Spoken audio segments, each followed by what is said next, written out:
चौथी आणि सातवीची scholarship exam आली आहे. 26 एप्रिल 2026ला आपलं टर्निंग पॉईंट ठरणार आहे चौथी आणि सातवीची स्कॉलरशिप एक्झाम. आता पेपर तर तुमचा आता आलाय, पण पेपरला जाताना काय घेऊन जायचं आहेत आणि काय घेऊन जायचं नाहीत, 5 गोष्टी अशा की ज्या तुम्हाला अवश्य घेऊन जायचं आहेत. म्हणजे त्या जर गोष्टी तुम्ही घेऊन गेल्या नाहीत तर तुमचा पेपरमध्ये खूप मोठं नुकसान होऊ शकतं. आणि अशा 5 गोष्टी की ज्या तुम्ही घेऊन गेलात तर त्या 5 गोष्टीमुळे तुमचंही नुकसान होऊ शकतं. अशा कोणत्या आहेत बरं की ज्या 5 गोष्टी तुम्हाला घेऊन जायच्या आहेत आणि 5 गोष्टी घेऊन जायच्या नाहीत, तर त्या आपण व्हिडिओमध्ये पाहणार आहोत. तर व्हिडिओ शेवटपर्यंत नक्की बघायचा आणि व्हिडिओ आवडल्यास नक्की लाईक शेअर सबस्क्राईब करायला विसरू नका. आणि जे विद्यार्थी तुमचे चौथी आणि सातवी स्कॉलरशिपसाठी बसले आहेत त्यांना 100% हा व्हिडिओ नक्की शेअर करा. एक गोष्ट लक्षात घ्या, आता याच्यानंतर तुम्हालाही काही अडचण असली तर माझा नंबर डिस्क्रिप्शन बॉक्समध्ये आहेत, लिंक्स आहेत ग्रुपच्या, लवकरात लवकर जाऊन तिथं जॉईन करायचं आणि आम्हाला संपर्क साधायचा आहे. सर्वात अगोदर आपण आता बघूयात, आपल्या मुद्द्याकडे जाऊयात.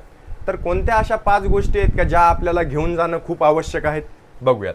सर्वात अगोदर बघा, आता थिंग्स टू कॅरी, आपण 100% ह्या गोष्टी घेऊन गेल्या पाहिजे.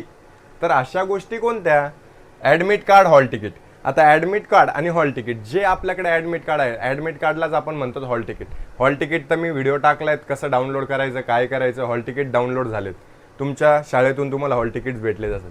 आता एक काम करायचं, अगोदर ह्या ॲडमिट कार्डचे 2 झेरॉक्स काढून घ्यायचे. ओरिजिनल ॲडमिट कार्ड तर ठेवायचे आहेत. काय कारण की काबर होतात, मला खूप जणांचे फोन आलेत नंतर की सर आमचं ॲडमिट कार्ड हरवलं आहे, आम्ही काय करावं, ॲडमिट कार्ड हरवलं आहे, काय करावं. एक तुमच्या पॅरेंट्सकडे द्या, एक तुमच्याकडे ठेवा आणि ॲडमिट कार्ड ओरिजिनलही तुमच्या पॅरेंट्सकडे देऊन ठेवा. म्हणजे काय, ॲडमिट कार्ड तुम्हाला तुमच्याजवळ आवश्यक आहे. हॉल तिकीट तुमच्याकडेच ठेवायचं आहे. कारण की परीक्षेला जाताना सर्वात महत्त्वाचं असणार आहे हॉल तिकीट. हॉल तिकीट बरोबरच अजून काय, तर व्हॅलिड प्रूफ आधार.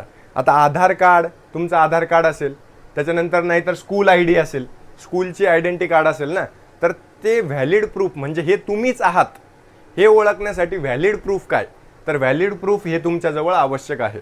हे व्हॅलिड प्रूफ तुमच्याजवळ ठेवा की आता ऋषी कदम, त्यांना काय माहीत असणार हा ऋषी कदमच आहेत का, त्याच्यासाठी व्हॅलिड प्रूफ. याच्यावरचा जर याच्यावर फोटो वगैरे थोडा डिस्प्लेचा असला हॉल तिकीटवरचा, तर ते याच्यावर पाहून चेक करतात की हाच व्यक्ती आहेत का जो परीक्षेला बसलेला आहे. तर ह्या गोष्टी लक्षात ठेवायच्या आहे. व्हॅलिड प्रूफ आधार वगैरे, आधार असो नाहीतर तुमचं स्कूल आय डी असो, काहीही तुमच्याजवळ असू दे. कळालं? 2 to 3 blue ball pen, pencil eraser. आता काय, तर तुम्हाला काय करायचं, एक सांगताना लक्षात घ्या. आता हा पेन दिसतोय, तर हा कसा आहे, बारीक निपचा नाही आहेत, हा जाड निपचा आहे. बॉल पेन आहे, पॉइंटेड आहेत. तर ते काय होतात की तुम्ही जेव्हा बारीक हे करायला जातात ना, ते बारीक याने काय होतं, कधी कधी पेज फाटायची शक्यता असते. म्हणून पॉइंटेड, जसा बटरफ्लो असतो का, बटरफ्लो वगैरे, त्या पेनने, रेनॉल्डचा पेन असतो त्या पेन घ्या. एक तर 2-3 ब्लॅक पेन घेऊन जा, नाही तर 2-3 ब्ल्यू पेन घेऊन जा. कारण की परीक्षामध्ये रेड, वेगवेगळ्या कलरचे पेन यूजफुल होत नाही. एक तर ब्लॅक किंवा ब्ल्यू पेन. आणि त्याचबरोबर काय, पेन्सिल, इरेझर, शार्पनर, जे काही तुम्हाला वस्तू लागतात ते कोणत्या पाऊचमध्ये, ट्रान्सपरंट पाऊचमध्ये हे सगळं घेऊन जा.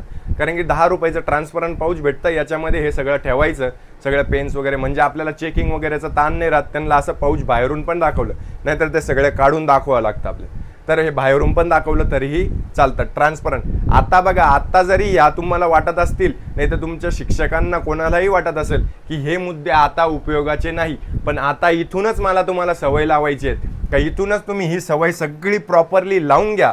ही सवय लागल्यावरच तुम्हाला पुढे कोणत्याच कॉम्पिटिटिव्ह परीक्षेला, मी ज्या परीक्षेला तुम्हाला बसवेल त्याच्यासाठी तुम्हाला अडचण यायला नको. ह्या चांगल्या गोष्टी आहेत, ह्या आताच तुम्हाला चांगल्या सवयी लागल्यात तर पुढे जाऊन तुम्हाला कशातही अडचण येणार नाही. ह्या गोष्टी आताच चांगल्या शिकायच्यात, चांगल्या लावायच्या, बरोबर.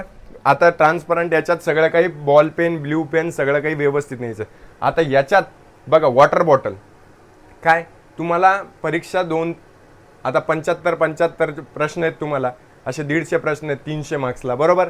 आता तुम्हाला 300 मार्क्सला आहेत तर 1.5 तास बसायचं आहे तुम्हाला 1.5 तासात तहान लागू शकते. एक प्रॉपरली गोष्ट आहे, तुम्हाला ताण लागले, तुमचं डिस्पॅच तिकडे व्हायला नको, तुमचं दुर्लक्ष तिकडे जायला नको, लगेच आपल्याजवळ वॉटर बॉटल पाहिजे. वॉटर बॉटल तिथे. आणि कोणत्याही प्रकारचे वॉच घेऊन जाऊ नका. आता वॉच घेऊन जायचे, वॉच कोणती ना, तुम्हाला माहिती असतं time management is the most important in the exams. Time management सगळ्यात महत्त्वाची गोष्ट आहे की किती वेळ आपला झाला आहे. तर तुम्ही काय करायचे, जी काट्यांची घड्याळ येते का ती घेऊन जायची. स्मार्ट वॉच न्यायची नाही. तर काट्यांची घड्याळ काय आहेत की तुम्हाला टाईम बघायला, टाईम मॅनेजमेंट करायला. जर यदा कदाचित तुमच्या सेंटरवर नसले वॉच, तर तुम्हाला टाईम बघायला, टाईम मॅनेजमेंट किती झाला आहे वेळ, काय झाला आहे, कसा मॅनेज करायचं, या सगळ्या गोष्टींसाठी वॉच आवश्यक आहेत. आता ह्या सगळ्या गोष्टी होत्यात की तुम्हाला घेऊन जायच्या होत्यात. आता अशा गोष्टी की ज्या तुम्हाला टाळायच्या आहेत नेण्यापासून, तर अशा गोष्टी कोणत्या आहेत बघा. Not to carry phone, cheat, smartwatch. बघा, फोन न्यायचा नाही, साहजिकच आहेत ही, पण आपण एक खात्री बाळगतोय. कधी कधी चुकीने सभागतीने फोन येऊन जातो, तेही आपण त्यांच्याकडे देऊन टाकायचं. चीट्स, तुम्हाला एवढं काही शिकवलंय मी, हे चीट्स नेण्यासाठी नाही. तुम्हाला याच्यात तुम्ही फेलही झाले तरीही मला चालतात, पण कधीही बाळांनो चीट्स न्यायच्या नाही, हे आपली शिकवण नाही. चीट्स कधीच न्यायच्या नाही. त्याच्यानंतर स्मार्टवॉच टाळा, कारण की स्मार्टवॉच तिथे युजफुल नसते. कारण की स्मार्टवॉचवरून चिटिंगही आता भरपूर वाढल्यात, तर स्मार्टवॉच न्यायची नाही. तुम्हाला सांगितले ती काट्यांची जी घड्याळ असतात ना, ती तिथे तुम्हाला न्यायची. सॉल्विंग पेपर म्हणजे काय, ब्लँक पेपर. आता काही शहाणे मुलं असतात, म्हणजे काही एक्स्ट्रा थिंक करणारे राहतात का आपण बाहेरून सॉल्विंग पेपर घेऊ, नाही, त्याच्या खालीच जागा असते तुम्हाला सॉल्विंग करायला. नाहीतर जर तुम्हाला एक्स्ट्रा पेज लागलं तुम्ही त्यांना मागूही शकतात. सॉल्विंगसाठी ब्लँक पेपर ते देतात, आपल्याला काहीही करायची गरज नाही. ब्लँक पेपर बाहेरून घेऊन जायची नाही. कोणताही सिंगल शीट ऑफ पेपर तुम्हाला मध्ये घेऊन जायची नाही आहेत. सगळे पेपर्स वगैरे ते देतात, आपल्याला काहीच करायची गरज नाही. कॅल्क्युलेटर वगैरे तेही घेऊन जायचे नाही. बॅगही घेऊन जायची नाही. तुम्हाला फक्त एक पॅड न्या, तुमचे पेन्सिल, तो पाऊच न्या, तुमचं हॉल तिकीट न्या, आणि त्याचबरोबर ॲडमिट कार्ड वगैरे, तुम्हाला ID प्रूफ वगैरे असतील त्या गोष्टी, बॉटल, या सगळ्या तुम्हाला हातात कॅरी करणाऱ्या गोष्टी आहेत, बरोबर, त्याच घेऊन जा. इलेक्ट्रॉनिक डिव्हायसेस कोणतेही न्यायचे नाही. इलेक्ट्रॉनिक डिव्हायसेस जर तुम्ही नेतायत तर तुम्हाला त्रास होऊ शकतो, तर इलेक्ट्रॉनिक डिव्हायसेस न्यायचे नाही. बघा, अशा काही गोष्टी आहेत ज्या तुम्ही न्यायच्या आहेत आणि काही तुम्ही न्यायच्या नाही आहेत.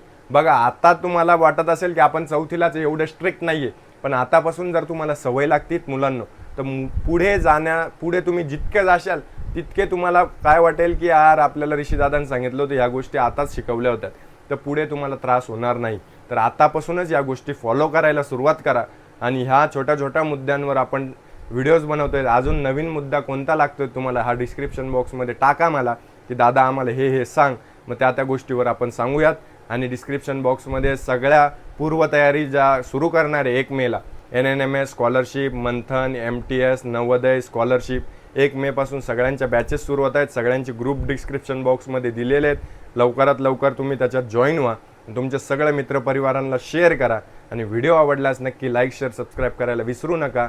आणि अशाच व्हिडिओसाठी बेल आयकॉनलाही प्रेस करून. त्याचबरोबर आपल्याला एक मुद्दा असा ठेवायचा आहे की आपल्याला कोणतेही स्कॉलरशिप एक्झाम असू द्या, तुमच्याकडे काही असेल स्कॉलरशिपबद्दल माहिती वगैरे, त्याही आम्हाला सेंड करायला विसरू नका.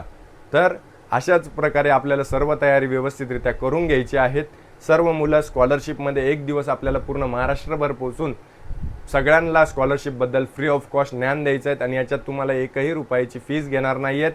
तर सर्व काही फ्री ऑफ कॉस्ट आहे. लवकरात लवकर सर्वांना शेअर करून आम्हाला प्रतिसाद द्या. थँक्यू.